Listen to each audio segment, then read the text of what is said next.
from the top of West Mountain in Scranton, Pennsylvania. Good morning, everybody. This is 94.3 FM, The Talker, Sanity Check. I am Libertarian Lou on the line. Tea Party Mike Lacey. We got Mr. X, 888-577-4487. 888-577-4487 if you want to join in the conversation. Good morning, Michael. Good morning. How's there in PA? Nice and warm, I bet.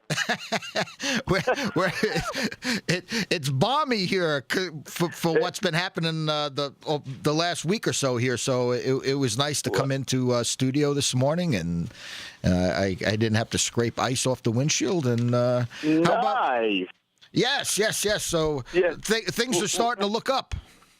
Beautiful. You know, Lou, I was just actually looking at it. I'd love to have our listeners' input on this somewhere along the day. And, you know, I was looking at some of the powder puff legislation that's going through the state of Pennsylvania. And, you know, it amazes me with all the problems, Lou, that, you know, they pick a couple little things. And I noticed that they've now changed some things to increase the folks on the PACE Net program, which is funding for the senior citizens for their medication. It allows another 10,000 people.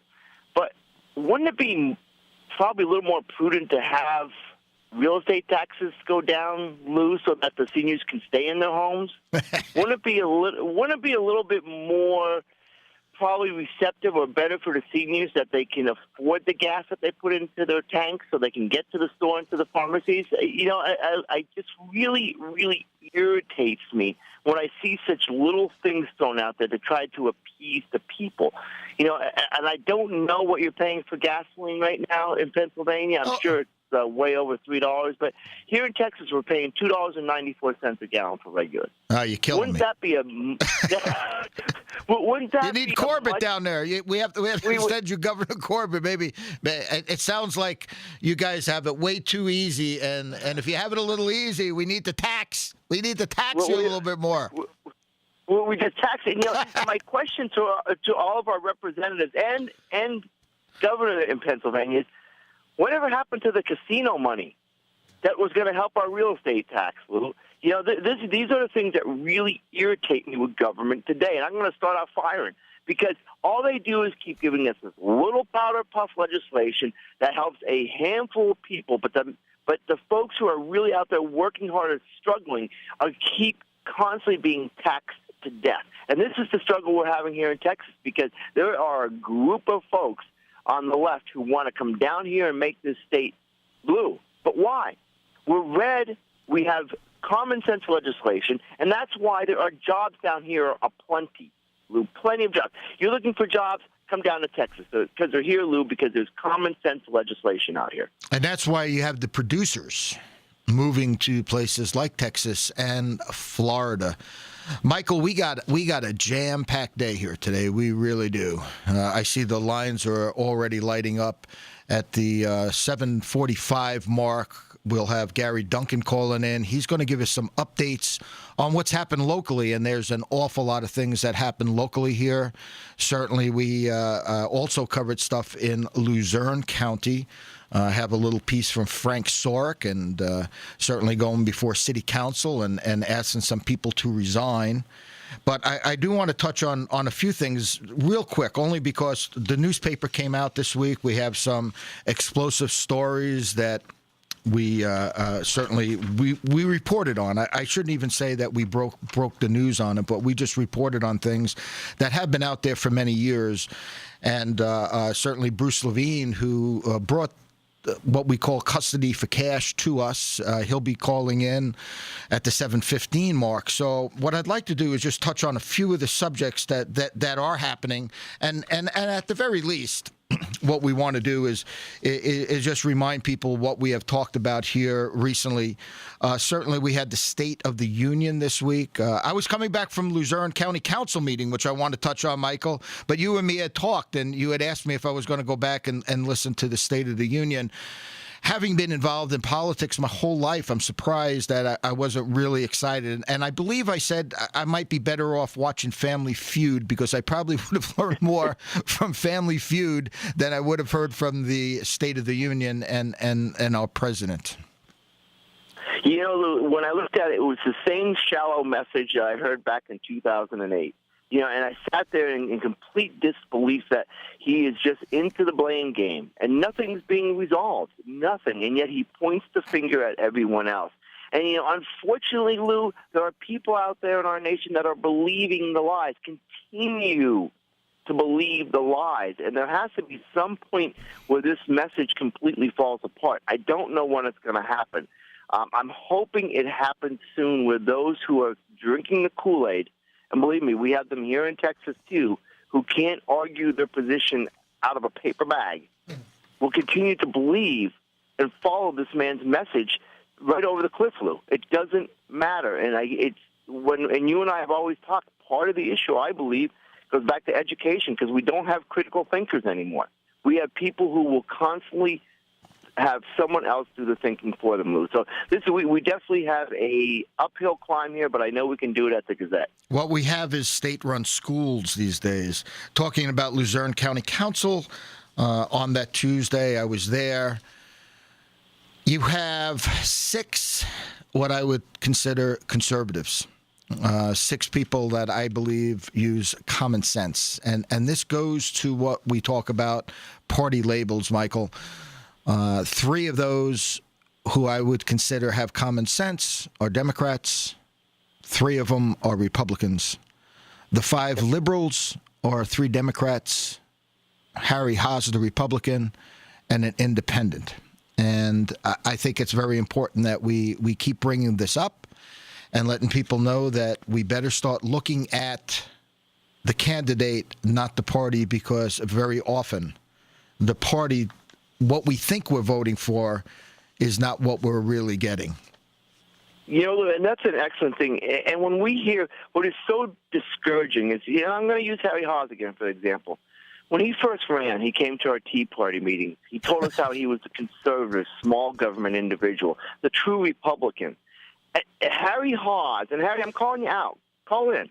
Explain your behavior, because you are not acting as a small government conservative.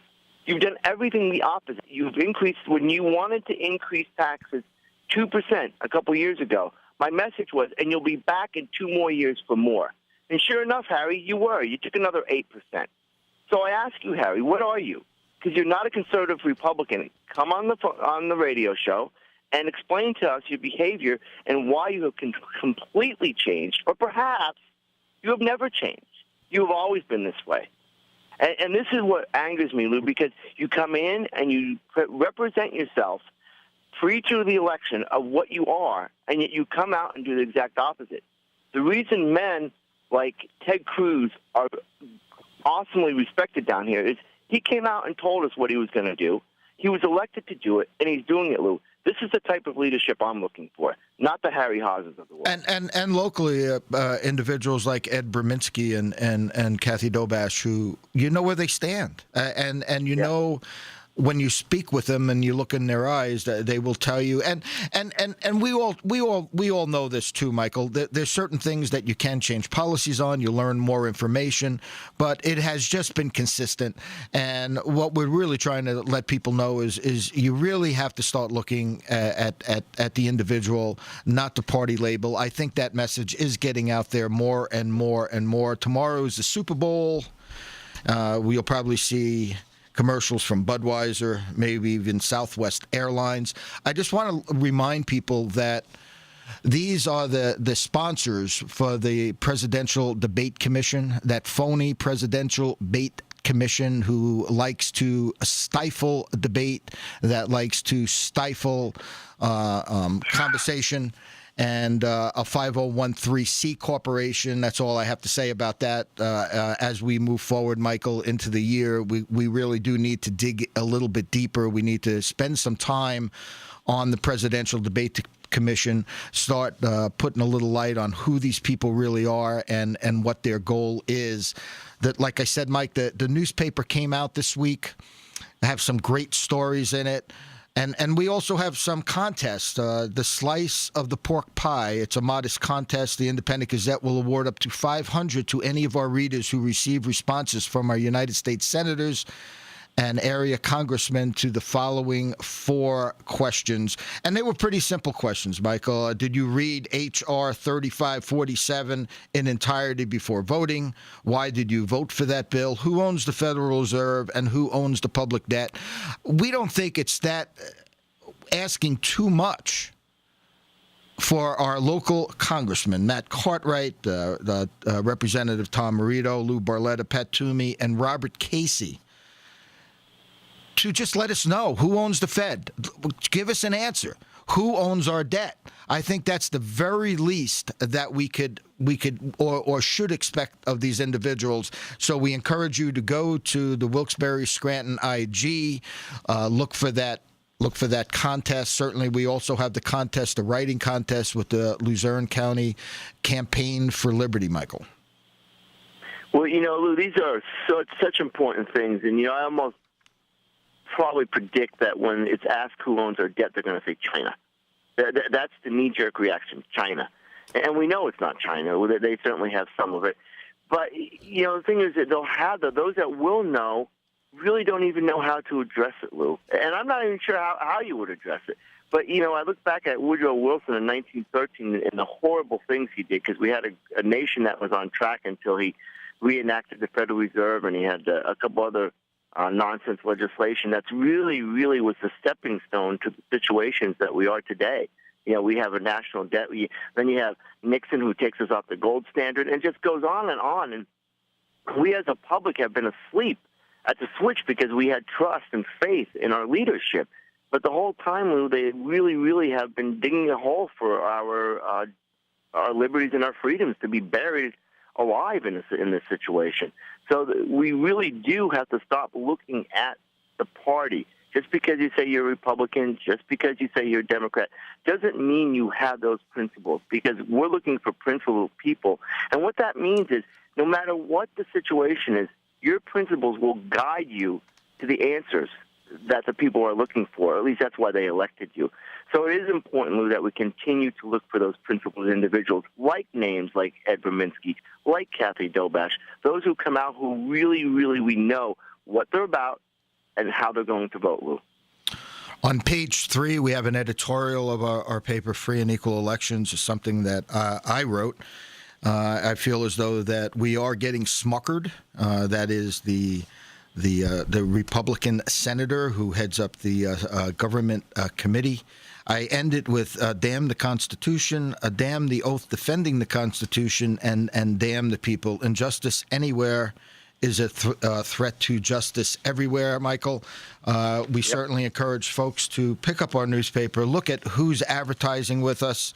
It's important that they know that their advertising is not only appreciated, but they're getting supported by those who support us. We have a fantastic article, fantastic. If you're a Tea Party member, if you're just in search of the truth, war has been declared. It was by Bruce Perrine, the Patriot Connectors, who we try to do more and more with all the time, Michael. The progressive left has numerous occasions tagged Tea Party members as terrorists, radicals, blah, blah, blah.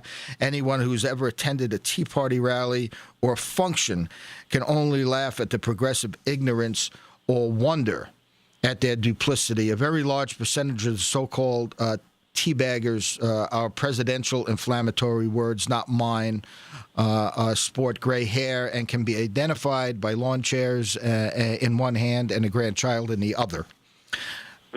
We check that out. It's a fantastic article, and once again, the paper is filled with all different kinds of not just political, but some great reads, and for our advertisers, it is a paper that's read from cover to cover, so people do see what who is in there and who's supporting us.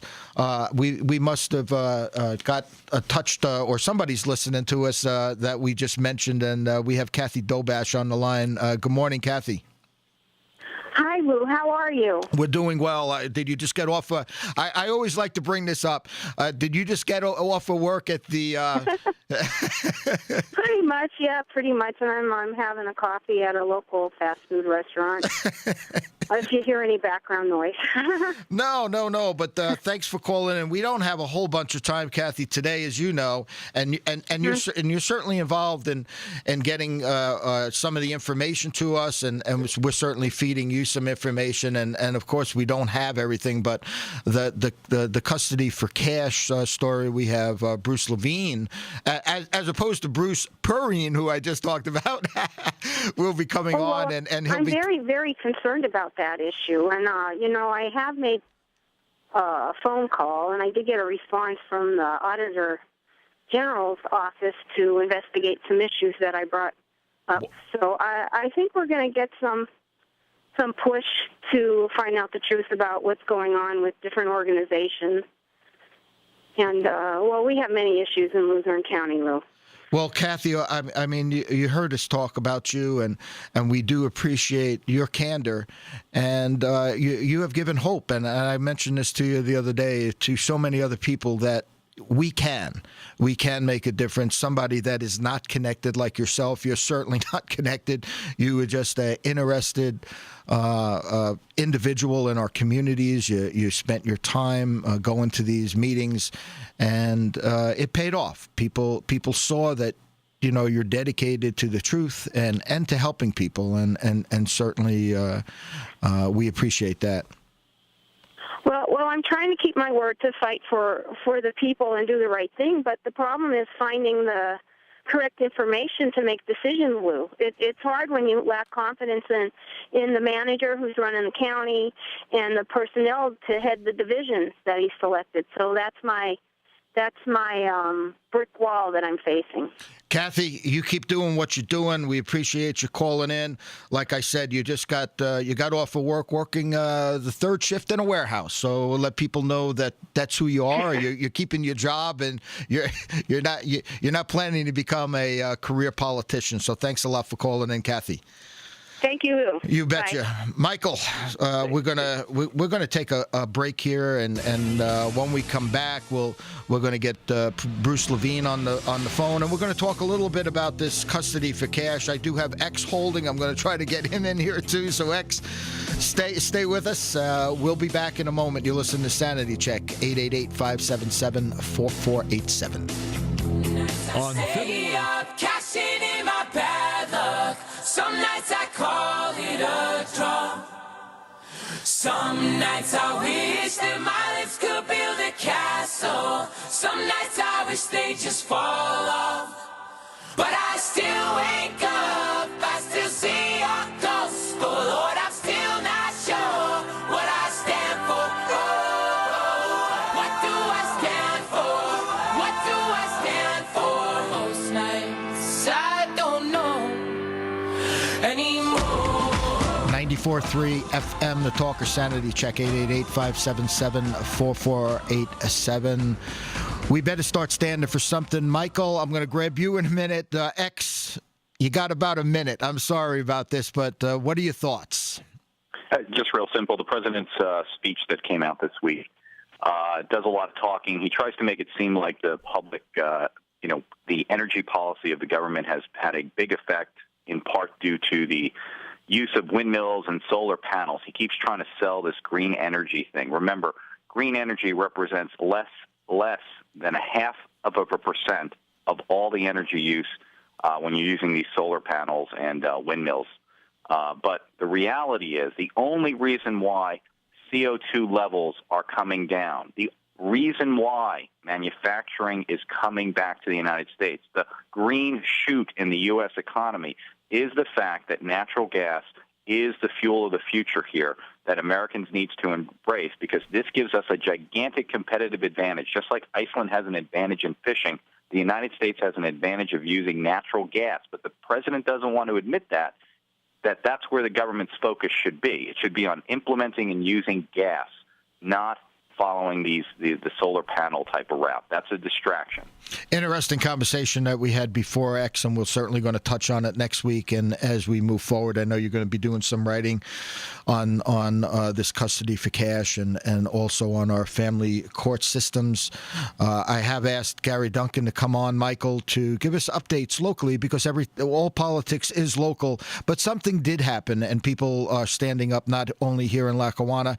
Our own Frank Sorek had this to say at Luzerne, at City Council, at the City Council meeting in Wilkes-Barre this past Thursday. And folks, I encourage you to check that out. We'll have that posted, the full video. But this is what he had to say at City Council. I have an issue with a councilman using his clout here in the city to get someone else off. Mr. Barrett, are you or are you not a city councilman? Are you or are you not a former police chief here? Not under the control of the city. Using your clout to speak to another police chief in Kingston and asking him not to explore the eyewitness testimony. That's all. That in itself, I find this I'm going to caution you one more time. Of course you are, because I'm calling you out on something and you don't like it. Is my 5 minutes up, We're Bill? not talking about city business. Yes, I am. I'm talking about you using your clout as former police chief and as a city council person to do that. That's what I'm talking about. So it is absolutely. Object to your opinion. It is my opinion. It's my opinion that you used the clout of this city and your position as former police chief to speak to another police chief about it. That's my opinion. I would recommend not saying anything with the I would recommend resigning. I recommend resigning. That's our own Frank Sorek. I want you to check that out, and that'll be up on our websites later on. Gary, you know how fast this time goes. Thanks for coming on. We certainly appreciate you giving us updates on what has happened locally here, really, in Lackawanna County. And we could do a whole show on this, Gary. We talked, we got to talking last night, and I think we wound up talking for over an hour. So welcome to the show, Gary Duncan. As always, thanks for having me, especially for the All Politics is Local segment. And I'll just get right, because that's truly what this is, but I'll get into it. We had a lot of things happen this past week, Lou, and first, I want to just briefly say there was a 36-inch sized water main break in Scranton. This is a situation where it appears that government did everything right. We had Marty Flynn, who's the 113th rep, get very active immediately, contacting with the water company. I have to say that the city, the school districts, the businesses, everybody came together on this one. They're getting the water buffaloes out, getting water buffaloes placed in garages so that they wouldn't freeze. It's a real learning process, but I have to say that this is a situation where the government got together. As somebody who's in healthcare, I'm very appreciative of what they did simply because of the health risks. That aside, moving into what's happened in Lackawanna County this past week, Lou, we had a couple of different things happen. One that I thought was interesting was that there's actually now a group that's been put together to contest the county commission, and this is public knowledge. It's certainly out there, but the group was headed up by actually the mayor of a small town in Lackawanna County. For those not familiar, it's called Mayfield, and the gentleman's name was Mayor Chillick. In addition to him, there was another gentleman mentioned who's an attorney. His name is Joseph O'Brien, and these two gentlemen, in addition to others that currently haven't been named, formed a political action committee, essentially, to oppose the County Government Study Commission, and Mayor Chillick is listed as being the chairman of the group, Attorney O'Brien the treasurer. But again, Lou, the names of the other individuals involved at this time haven't been released. So I think that's worth merit. I think it's worth watching and seeing in the future where this group goes. Interestingly enough, one of the gentlemen that's involved, Attorney O'Brien, for those of us who are longtime residents, he was the solicitor under. We had a couple of commissioners back, two commissioners named Alberigi and Corcoran. So he's got some probably long-standing experience in governmental affairs at a county basis. And as I said, and of course, the other gentleman is the mayor of his town. So we'll see where that goes. We're down to a last minute here, Gary. I'm sorry about this, but Thursday we do have the commission. The study commission. Let me jump in, Lou, on that, because the commission released its draft. It's available online. You can get that at the Lackawanna County government site. February the 6th, which is Thursday, Lou, 7 o'clock, Dixon City Borough Building, which is 801 Boulevard Avenue. There is a meeting. The commission's vote now for the final adoption of that, that's Thursday, February 13th. That's going to be also at 7, but that will be at Marywood, and I wish we had more time. Yeah, Gary, I'm going to have to let you go. I know you wanted to talk about the 112, the 115th, Miracle, Cheverell, Conahan. Michael, Wow. I know. We're under a minute, Michael, already. So we encourage everybody to check out the Independent Gazette. The stories are going to be coming out fast and furious. Certainly the Muckraker News, Michael. And boy, there's a lot of stuff going on. And I think if anything, if we get anything out of this, is that we, as a community, we need to come together, support one another, because we are fighting forces that are very, very strong and quite possibly very, very evil. Michael, sorry about that. You got the last word, though. Hey, we need all your prayers, and God bless all. Thank you. God bless everybody. We'll see you next week.